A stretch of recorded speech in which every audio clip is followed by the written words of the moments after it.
জ্ঞানের আলো ছড়ানো বয়ে ঢুকেছে কাতার পানি, এ যেন ইতিহাস আর ঐতিহ্যের ঘরে অশনির থাবা।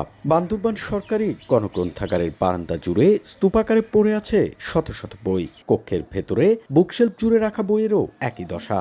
গল্প, উপন্যাস, ম্যাগাজিন, ছড়া, কবিতা সহ বিভিন্ন প্রাচীন ও ইতিহাস সম্বলিত মূল্যবান বই পত্রিকা সংগ্রহে ছিল এই লাইব্রেরিতে। এসব বই পড়ার জন্য প্রতিদিন স্কুল কলেজের ছাত্রছাত্রী থেকে শুরু করে বিভিন্ন শ্রেণী পেশার বইপ্রেমী মানুষ আসত।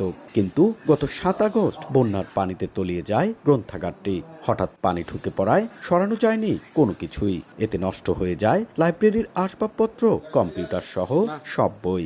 স্কুলের পড়ালেখার পাশাপাশি অবসর সময় এখানে এসে বইগুলি পড়তাম, এখানে নানাদের ইতিহাস সম্পর্কে জানতাম। পানিতে এমন দ্রুত স্রোত চলে আসছে যে আমাদের এটুকু পানি চলে আসছে আর রক্ষা করতে পারেনি। সমস্ত বইপত্র নষ্ট হয়ে গেছে, নথিপত্র নষ্ট হয়ে গেছে, আমাদের আর অবশিষ্ট কিছুই নেই। প্রাচীন বইয়ের যে কালেকশনটা ছিল ওটা তো পুরোপুরি শেষ।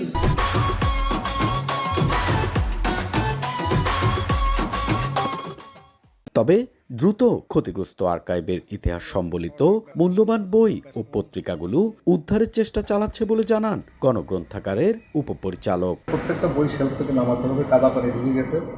তার মধ্যে যে সমস্ত বই উদ্ধার করা যায়, মূল্যবান বইপত্র আছে যেগুলো।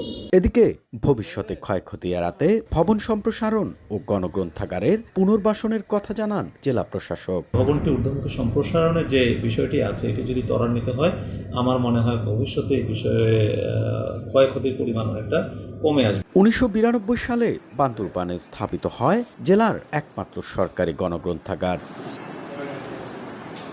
এন এ জাকির, সময় সংবাদ, বান্দরবান।